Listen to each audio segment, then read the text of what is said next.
B.L. Grover, A New Look into the Modern Indian History. Battle of Plassey chapter 5। Battle of Plassey के background को हमने एक short crisp video में पिछले lecture में कवर किया था, जो आपको हमारी मॉडर्न हिस्ट्री की प्लेलिस्ट में मिल जाएगी। सो नाउ अब आते हैं मेन बैटल में। This battle is very important from prelims point of view also and GS point of view also. Optional के लिए तो ऑफकोर्स इम्पॉर्टेंट है ही। ये एक उन कुछ टॉपिक्स में है, कुछ उन बैटल्स में है जो काफ़ी फेमस है ना। तो the famous battle of Palasi.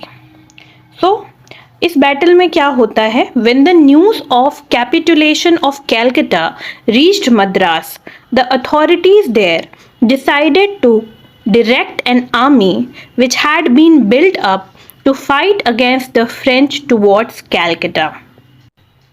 So what happens, क्या बोला जाता है कि जब कैलकाटा में न्यूज़ पहुंचा कैलकाटा के कैपिटुलेशन का, कि कैलकाटा में ब्रिटिशर्स को जो है कैप्टिव बना करके सिराजुद्दौला ने रख लिया है या सिराजुद्दौला के आदमी ने रख लिया है, तो क्या हुआ उसके बाद फिर फ्रांस से लड़ने के लिए जो फोर्स बनाई गई थी मद्रास में, वो फोर्स इमीडिएटली कैलकाटा भेजी गई और इस फोर्स को कमांड कर रहे थे फेमस रॉबर्ट क्लाइव। ठीक है, या फिर आप इनफेमस भी कह सकते हैं। ये बहुत सारा ऐसा काम करते हैं जो out of favour of India fall कर जाता है, तो वो हम आगे जैसे ही हमारा चैप्टर बिल्डअप होगा तो हम आगे देखेंगे।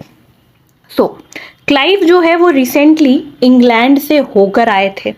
क्लाइव जो है वो बहुत ही अच्छे से काम कर रहे थे और वो अर्ज करते हैं मद्रास के अथॉरिटीज़ को कि एकदम इमीडिएट क्या करना है, फ्रेंच अटैक के अगेंस्ट जो है मद्रास में जो डिफेंस क्रिएट किया गया था, इमीडिएट कैलकाटा भेजा जाए। 16 अक्टूबर 1756 को ये लोग बंगाल पहुंचते हैं। कैसे पहुंचेंगे? सेल करके of course. So this is the southern part of India, तो ये कहीं यहाँ पर है और यहाँ से इनको सेल करके बंगाल पहुंचना है। ठीक है, बंगाल पहुंचते ही क्या होता है, मानिक चंद जो कि नवाब ऑफिसर चार्ज में हैं, जिन्होंने सीज एक्चुअली किया था कैलकाटा का, उसको क्या किया जाता है, उसको घूस दे दी जाती है, ब्राइब कर दिया जाता है और मानिक चंद इसके बाद जो है वो कैलकाटा सरेंडर कर देता है। क्योंकि जैसा हमने पिछले लेक्चर में देखा था कि कैलकाटा के सीज करने के बाद नवाब सिराजुद्दौला ने कैलकाटा मानिक चंद के हाथ में दे दिया था और वो खुद कहाँ चले गए थे, मुजफ्फरनगर। ओके, तो फिर इसके बाद फिर क्या आता है, इंग्लिश ऐसा शो करती है कि वो रेजिस्टेंस कर रही है, वो लड़ रही है मानिक चंद के साथ, बट एक्चुअली में ही वॉज ब्राइब्ड।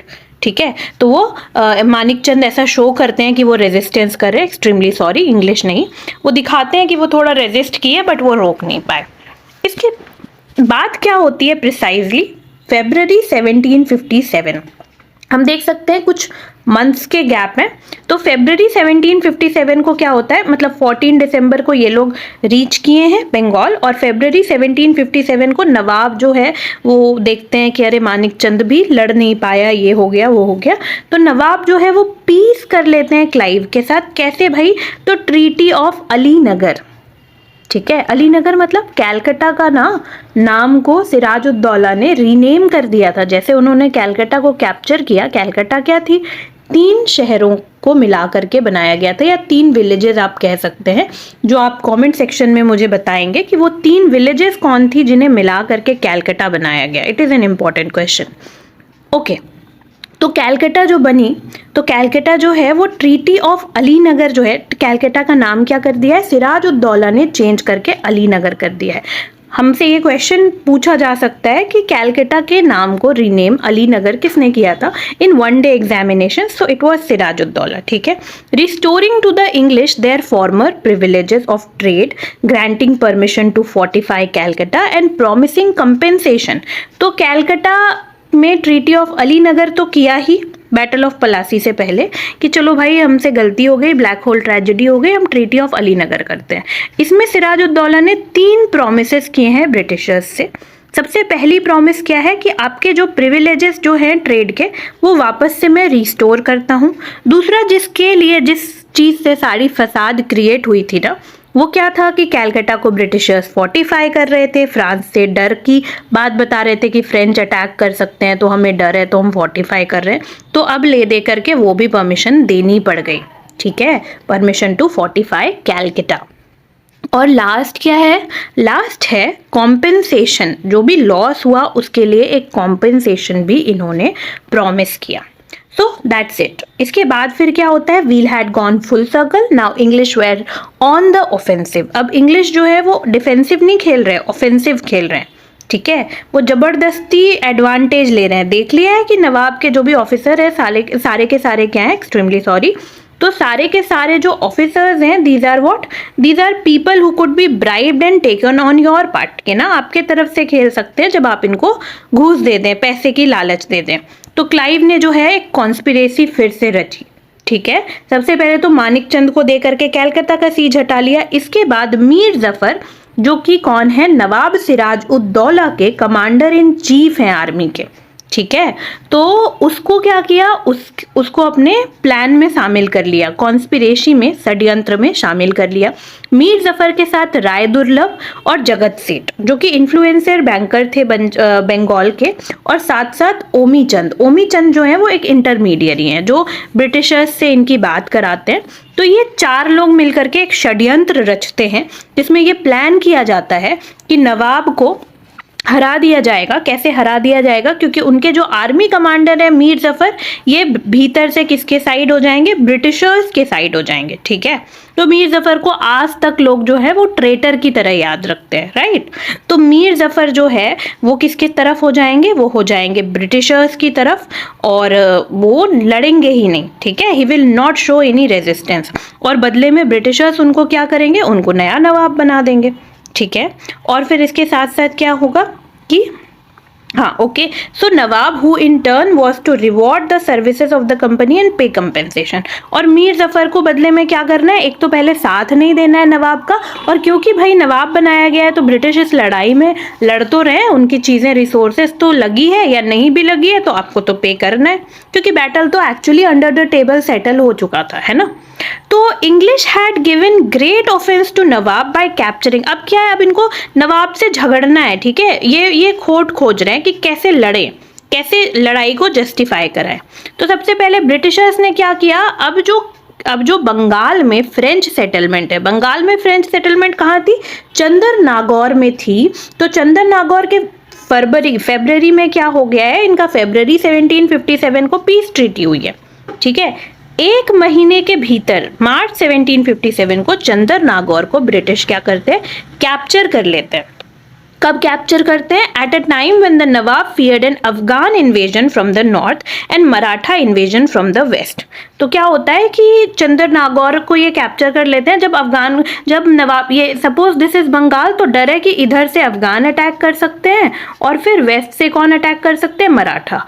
उन हालातों में ब्रिटिशर्स जो हैं यहाँ का एक पार्ट चंदर नागौर पर अटैक कर देते हैं बंगाल के अंदर, ठीक है।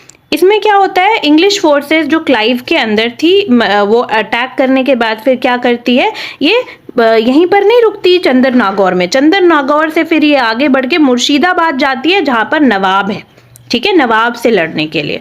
और मुर्शिदाबाद एंड चंदर नागौर के बीच में जगह है पलासी, ठीक है। तो पलासी में दोनों ही फोर्सेस आमने सामने आ जाती है, नवाब की भी फोर्सेस आ रही है मुर्शिदाबाद से, एंड ये लोग भी क्या कर रहे हैं, चंदर नागौर से कहाँ जा रहे हैं, मुर्शिदाबाद की तरफ। तो बीच में मीटिंग ग्राउंड है इनका पलासी।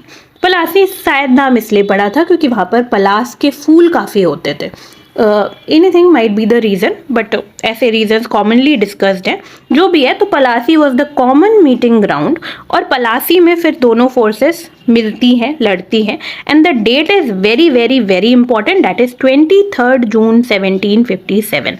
हमको ये डेट याद होना चाहिए, ठीक है। इसमें क्या होता है, हाँ चलो यहाँ पर लिखा भी है, rival faced each other on the battle of Plassey, a mango grove 22 miles south of Murshidabad. तो मुर्शिदाबाद से नवाब निकल रहे थे जैसा मैंने ऑलरेडी बताया, और चंदर नागौर से ये लोग आगे बढ़ रहे थे मुर्शिदाबाद की तरफ। तो पलासी क्या है, पलासी में एक आम का बागीचा था जो कि 22 माइल साउथ में है। पलासी कहाँ है, 22 माइल साउथ में है मुर्शिदाबाद से। ये सब इतनी इंपॉर्टेंट भी नहीं है ये डेटा। और इंग्लिश आर्मी जो है इसमें 950 infantry, 100 European artillery, 50 English sellers, 2100 Indian sepoys भी थे, ठीक है। तो इंडियन लोगों ने ही इंडिया के अलग अलग पार्ट में लड़ने में और जीतने में मदद की है, और इसके लिए उनको ब्लेम भी नहीं किया जा सकता है, क्योंकि जब हम ये पढ़ रहे हैं तो we have to keep in mind the factors of nationalism, कि अभी नेशनलिज्म इंडिया में जो है वो इन्फेंट स्टेज पर भी नहीं है, रीजनलिज्म की फीलिंग है। ठीक है, नेशनलिज्म धीरे धीरे डेवलप होता है। जब ब्रिटिश एक कॉमन एनिमी बन के आते हैं तो लोग समझते हैं कि अरे हमारे तो कॉमन एनिमी है, हम एक नेशन को बिलोंग करते हैं, ऐसी चीजें। नवाब की जो अब आप देखो इंग्लिश की आर्मी कितनी छोटी है, 2100, सबसे ज्यादा इंग्लिश की आर्मी में क्या है, 2100 इंडियन सिपाही, वही सबसे ज्यादा है। नहीं तो आप देखिए 100 यूरोपियन आर्टिलरी है, 50 इंग्लिश सेलर्स हैं और 950 यूरोपियन इन्फेंट्री है। और सोचिए नवाब की आर्मी कितनी बड़ी है, 50,000। पर क्या ये आर्मी किसी काम की? एक तो आउटडेटेड वेपन ये वो तो जो भी यूज कर रही है, बट ये आर्मी है किसके अंदर?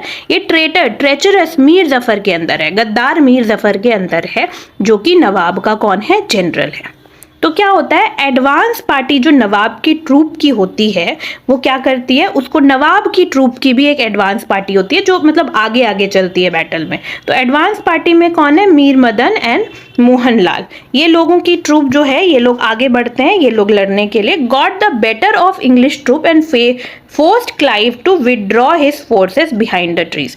तो ये जो नवाब के जो लोग लॉयल थे, Mir Madan and Mohan Lal, I am so sorry, तो ये दोनों बंदे तो लॉयल हैं। तो ये दोनों बंदे जब लड़ते हैं, इससे लड़ते हैं, क्लाइव से लड़ते हैं, तो क्लाइव को ऐसा हराते हैं, मतलब क्लाइव के ऊपर इतने अच्छे से अटैक होता है इनका कि क्लाइव जो है वो ट्रीज के पीछे छुप जाता है अपने फोर्सेस को लेकर। ठीक है, तो हम कह सकते हैं कि कहीं ना कहीं कैपेबिलिटी थी, लेकिन फिर क्या होता है, एक स्ट्रे शॉट लगा देते हैं इंग्लिश तरफ से कोई, और मीर मदन जो है ना ये मारे जाते हैं। And what happens precisely after that, after Mir Madan is killed, क्या होता है, सिराजुद्दौला थोड़े पैनिक कर जाते हैं, ऑफ कोर्स, क्योंकि उनके one of the trusted commanders की डेथ हो गई है। तो सिराजुद्दौला जो है अपने आर्मी ऑफिसर्स को बुलाते हैं एडवाइस के लिए कि आगे क्या करना चाहिए। तो मीर जफर जो है वो सबके डर का फायदा उठाता है ना। आप जब डरे होते हैं तो you are probably, most probably to make a wrong decision, okay, क्योंकि आप जो है वो शांत दिमाग से नहीं सोच रहे हैं। तो मीर जफर जो है वो इस डर का फायदा उठा लेते हैं कि मीर मदन की डेथ हो गई है। और नवाब कौन है भाई, नवाब बहुत कम एज के पर्सन है, he doesn't have proper experience. तो क्या होता है, Mir Jafar played upon the fears of the nawab and counselled a withdrawal of the army, बोलते हैं आर्मी को विड्रॉल करके इंट्रेंचमेंट के पीछे चले जाते हैं। नवाब को फिर क्या बोलते हैं, आप बैटलफील्ड से चले जाओ। और क्या ये बहुत बड़ी ब्लंडर थी on the side of the nawab, क्योंकि नवाब के लोग तो फिर भी लड़ लेते जब तक नवाब लेकिन बैटलफील्ड में होता, क्योंकि इंडिया में क्या थी लड़ाई की सिनेरियो कि किंग जो है ना that is the main person. ये डिवाइन ओरिजिन भी क्लेम करते थे, है ना, हिंदू राजा हो या मुसलमान राजा हो, सारे डिवाइन ओरिजिन क्लेम करते थे। ऐसे में किंग अगर चला गया है आपके बैटलफील्ड से, मतलब समवन जो गॉड के शैडो है, भगवान की परछाई है, वो उसका प्रोटेक्शन खत्म हो गया। इसलिए जब राजा मर जाता था इंडियन फोर्सेस में ना, तो जनरली लोग क्या होते थे, वो डर जाते थे और उस फोर्स को हराना, मार देना बहुत इजी होता था। किंग जब तक जिंदा है तभी तक लड़ाई हो पाती थी प्रॉपर। इसका ये रीजन था डिवाइन ओरिजिन वाला, कि डिवाइन थ्योरी ऑफ किंगशिप में इंडिया में काफ़ी ज़्यादा प्रमोट किया जाता था। तो क्या हुआ कि ये एक बहुत बड़ा ब्लंडर थी on the part of Sirajuddaula कि वो बैटलफील्ड छोड़कर चले गए। ठीक है, कंट्रोल अब किसके हाथ में आ गया, उनके जनरल्स के हाथ में, और जनरल्स में सबसे मेन कौन है, मीर जफर। ठीक है, तो नवाब जो है वो कहाँ चले गए भाई, तो मुर्शिदाबाद चले गए वापस से।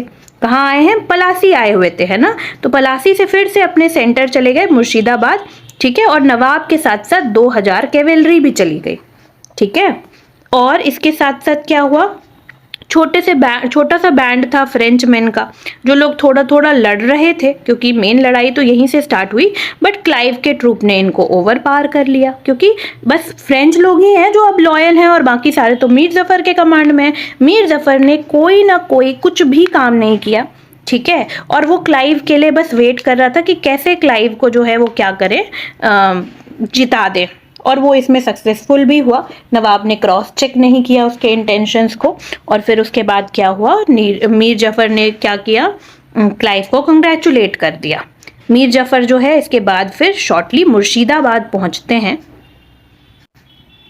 25 तारीख को। ठीक है, when he reaches Murshidabad on the 25th, ठीक है, मार्च में ही। और क्या होता है, खुद को ये प्रोक्लेम कर देते हैं नवाब ऑफ बंगाल। अब सिराजुद्दौला का क्या होता है, ये भी तो मुर्शिदाबाद पहुंचे थे, तो सिराजुद्दौला को जो है कैप्चर कर लिया गया था और उनको मार दिया गया था। बहुत रिकॉर्ड्स में ये लिखा गया है कि मीर जफर के बेटे ने मरवा दिया था सिराजुद्दौला को। मीर जफर को जो है इंग्लिश को अब रिवॉर्ड करना था, पैसे देने थे, तो मीर जफर ने इंग्लिश को 24 परगाना दे दिया, ठीक है। और इसके साथ साथ क्लाइव को 234,000 यूरोज जो है ये पैसे दिए और 50 लाख रुपए रिवॉर्ड में दिए आर्मी और नेवल ऑफिसर्स को, ठीक है। तो इतना सारा कुछ बंगाल से विड्रॉ कर लिया गया एक बैटल जीत के, ठीक है। और इससे क्या हुआ, सिराजुद्दौला के लॉसेस से भी काफ़ी ज़्यादा बंगाल का ही लॉस हुआ है ना। सारे के सारे फ्रेंच सेटलमेंट जो बंगाल में थे ये सब भी इंग्लिश को दे दिया गया। और इसके साथ साथ क्या हुआ, ये चीज़ें क्लियर हो गई कि British merchant and officers would no longer be asked to pay duty. तो कहीं ना कहीं भयंकर लॉस की तरफ बंगाल जो है वो डूम्सडे की तरफ आगे बढ़ने लगा after the battle of Plassey. Battle of Plassey क्यों इंपॉर्टेंट है, ठीक है। The battle rather the rout of Plassey, है ना, कुछ खास बैटल तो था नहीं, है ना। मिलिट्री पॉइंट ऑफ व्यू से तो लड़ाई हुई नहीं थी, स्कर्मिश हुआ था एक छोटा सा। टोटल कैजुअलिटी अगर आप देखें कंपनी की तरफ से कितने लोग मारे गए, 65, और नवाब की तरफ से 500 और 565 जो है ये काफी छोटा नंबर हो गया पुराने जमाने के बैटल्स को अगर हम देखें तो, ठीक है। और इंग्लिश जो है वो कोई भी मिलिट्री सुपीरियॉरिटी नहीं दिखाए हैं। बैटल ऑफ पलासी में इनकी कोई मिलिट्री सुपीरियॉरिटी, कोई प्रॉपर स्ट्रैटेजी, ऐसा कुछ नहीं दिखाया। It was a battle fixed at the table, fixed under the table, I am so sorry. और इसके साथ साथ क्या हुआ, मेनली रीजन क्या था, desertion in the nawabs camp gave Clive victory, ठीक है। मीर मदन के डेथ के बाद क्या हुआ, ट्रेचरस कमांडर ही बचे रह गए, जिसमें मीर जफर है, राय दुर्लभ है। ये लोग जो हैं, अगर ये लोग फेथफुल रहे होते नवाब को तो शायद सिचुएशन डिफरेंट होती, क्योंकि हमने ऑलरेडी ये रीड किया कि रॉबर्ट क्लाइव जो है वो मीर मदन के अटैक से जो है उनको छुपना पड़ गया था, है ना। मीर मदन की आर्मी जो है वो रॉबर्ट क्लाइव के आर्मी के ऊपर एक एज जो है वो ले पाई थी। तो ट्रेजन जो है ये मेन कारण माना जाता है नवाब की हार का बैटल ऑफ पलासी में, या क्लाइव की जीत का। और तो ये क्या था, ये एक गेम ऑफ डिप्लोमेसी था जिसमें क्लाइव जो है वो जीत पाए। और फिर ये जो है ये फियर्स पे प्ले किए, ठीक है। जगत सेठ जो है उनको एम्बिशन था, ठीक है। मीर जफर को एम्बिशन था, जगत सेठ को फियर था कि हमारा नवाब जो है वो बहुत सारे रेगुलेशंस लगा देगा तो नवाब को सपोर्ट नहीं करेंगे, क्योंकि बैंकर्स हैं, है ना, ये अपना प्रॉफिट देखेंगे कि मनी मेकिंग किधर से ज़्यादा हो सकता है। मीर जफर जो है एम्बिशियस है, उसे नवाब बनना है, ठीक है। तो इन सारे चीज़ों की वजह से मल्टीपल एम्बिशंस जो अलग अलग डायरेक्शन में थी, जो इंग्लिश ने प्रॉमिस किया कि through their agency they will fulfil those dreams और एस्पिरेशंस ऑफ जगत सेठ और Mir Jafar, this was the main reason कि ये बैटल जीता गया। और कैसे जीता गया, without fighting, right. K M. Panikkar जो हैं, he believes that Palasi was a transaction in which rich bankers of Bengal and Mir Zafar sold out the nawab to the English. की पलासी में जो है जगत सेठ और जो भी हैं मीर जाफर हैं, इन्होंने नवाब को इंग्लिश में बेच दिया। It was a transaction. Battle of Plassey important इसलिए है क्योंकि इसके बाद चीज़ें काफ़ी डिफरेंट हो गई, है ना। British yoke on Bengal which could not be put off. इसके बाद ब्रिटिश का जो एक ऐसा स्लेवरी ब्रिटिश ने बंगाल में ले आए ब्रिटिश लोग, जिसको कि ख़त्म नहीं किया जा पाया, ठीक है। मीर जाफर जो हैं ये डिपेंडेंट थे, नए नवाब मीर जाफर किस पे डिपेंडेंट थे भाई, ब्रिटिश पे डिपेंडेंट थे कि ब्रिटिश इनकी पोजीशन मेंटेन करके देंगे, ठीक है, फॉरेन इन्वेजन से, ये वो सारी तरीके से। इंग्लिश आर्मी जो 6000 की थी उसको मेंटेन किया जाता था बंगाल में, और नवाब से पैसे लिए जाते थे और बदले में नवाब अपने पोजीशन पे थे। तो सारी रियल पावर किसके हाथ में थी, नवाब के हाथ में थी, सॉरी कंपनी के हाथ में थी। और नवाब जो है वो ये क्या है, ये नवाब बन के भी कंप्लीटली अ होपलेस पर्सन है। ना पहले नवाब था, ना अभी भी रियल सेंस में नहीं बन पाया। पहले at least he was a real military commander. Mir Zafar जो है ये इसके पोजीशन इस तरीके से क्लियर हैं कि अगर इनको दीवान राय दुर्लभ को भी पनिश करना पड़ता है तो इनको पूछना पड़ता है, ठीक है। दीवान राय दुर्लभ को भी अगर ये पनिश करेंगे तो इनको क्या करना है, इनको पूछना है। He wanted to punish Diwan Rai Durlabh and Ram Narayan, deputy governor of Bengal. ये लोग डिसलॉयल हो गए थे मीर जफर से, बट इंग्लिश ने इनको रोक लिया कि नहीं, आप पनिश नहीं कर सकते। तो आप समझ सकते हैं कि ये कितने ही इंपॉर्टेंट नवाब रहे होंगे, ठीक है। Mr Watts, the British resident at Murshidabad, held considerable influence. Ghulam Husain Khan, Muslim historian, noted that English recommendation was the only sure way to office. और किसी को अगर अच्छा ऑफिस पाना है, कोई अच्छा कोर्ट में जगह चाहिए, तो इंग्लिश ही रिकमेंड करेंगे तो ही मिलेगा। ऐसा नहीं कि नवाब को आप अच्छे लगे तो नवाब आपको कोई जॉब दे सकते हैं या कुछ वैसा, कोर्ट में service. Very soon Mir Jafar found that English yoke, galling and, फिर उसने क्या किया, उसको दिख रहा है कि इंग्लिश यॉर्क तो मतलब बिल्कुल लायक नहीं है, मैं तो पूरा स्लेवरी में आ गया हूँ। तो उन्होंने कोशिश किया कि डच के साथ मिलकर के, डच कौन है, नेदरलैंड के लोग हैं जो इंडिया में बिजनेस करने आए थे, इनके साथ कोशिश क्या किया कि इंग्लिश को इनके साथ मिलकर के भगा देते हैं, क्योंकि फ्रांस तो पहले ही हट गई है। डच ने भी हेल्प किया। बैटल ऑफ बेदरा लड़ा गया ब्रिटिश और डच के बीच में 1757 में, and of course Britishers were the winners.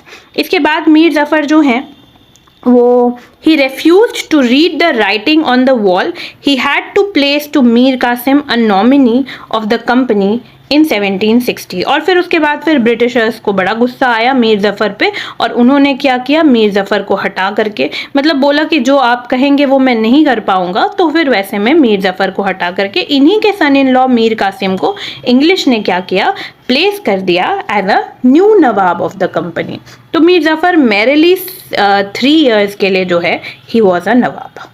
What happens further? Battle of Plassey के बाद फिर सब्सीक्वेंट प्लंडर होती है बंगाल के रिसोर्सेज की, है ना।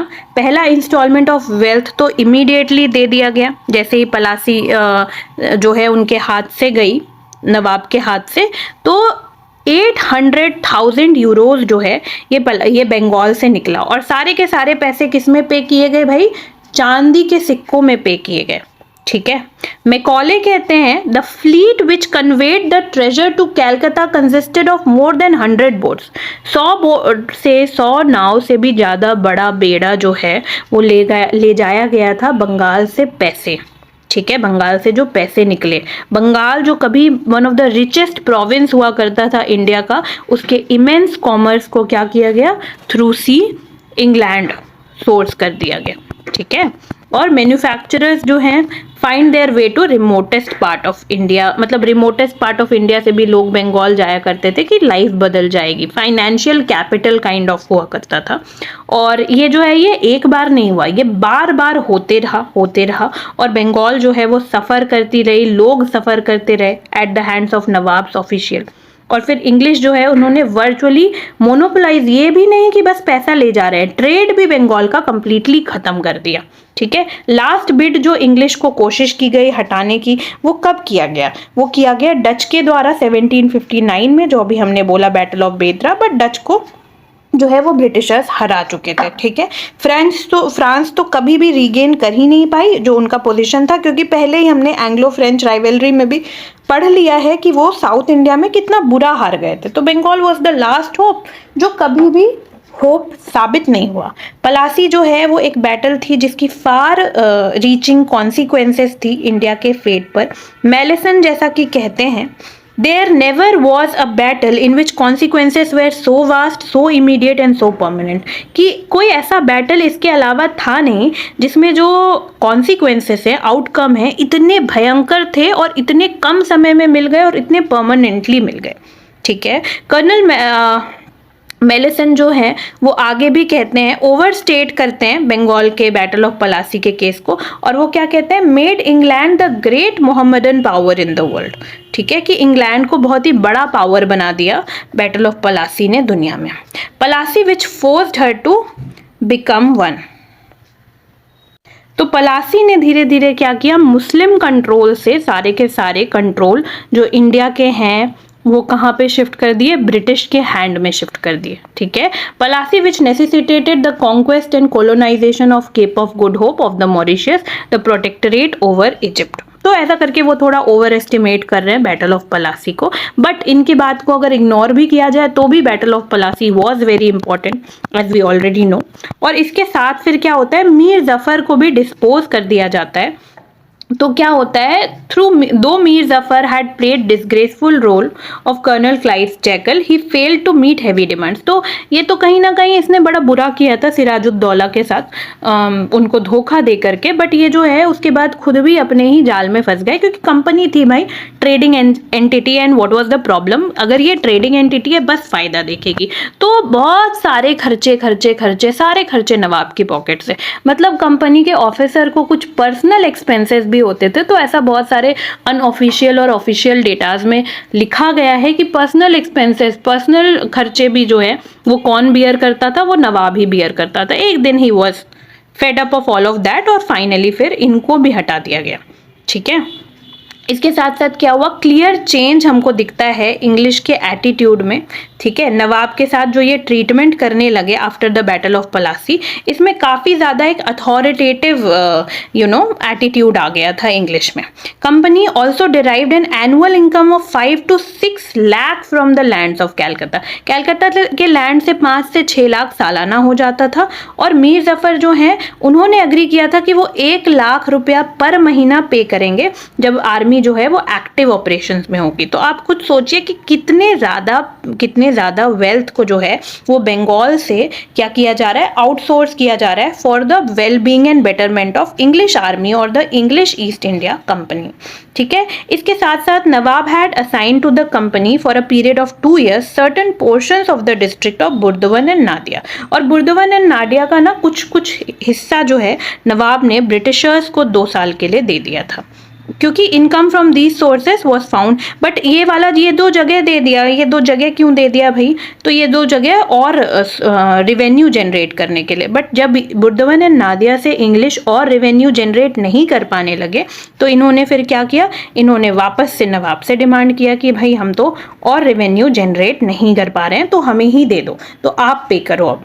तो क्या होता है कि worst of all the nawab could not make stipulated payment and always fail in arrear. नवाब जो है वो लगातार पैसे दे नहीं पाते थे, हमेशा बकाया रह जाता था। मीर जफर फाइनली जो है उसके 25 लाख ऐसे कर करके कंपनी के ऊपर बकाया हो गए। फाइनेंशियल ईयर 1760 जो कि 1 अगस्त से उनका शुरू होता था फाइनेंशियल ईयर, तो यहाँ पर 25 लाख इनके जो हैं वो बचे हुए हैं। कंपनी ने पता किया कि 18 लाख कंपनी को जो है फाइनेंशियल ईयर 1760 में मिलिट्री एक्सपेंडिचर के लिए लगेगा, और contribution of 10 lakh Madras council को देना पड़ेगा, ठीक है, क्योंकि मद्रास काउंसिल जो है वो फ्रांस के साथ वॉर में थी। तो इससे क्या होता है, कंपनी को और पैसे चाहिए और कंपनी को पैसे दे नहीं रहे मीर जाफर। तो एस्टिमेटेड अमाउंट अवेलेबल, पैसे कितने हैं कंपनी के पास, 37.5 लाख रुपए हैं, ठीक है। और 37.5 लाख में 50 लाख वो मान रहे हैं कि नवाब दे देंगे अपना डेट, तो उनके पास 37.5 लाख हैं। और जबकि उनको कितने पैसे चाहिए भाई, तो उनको 18 लाख चाहिए मिलिट्री के लिए एंड 10 लाख चाहिए मद्रास काउंसिल के लिए, ठीक है।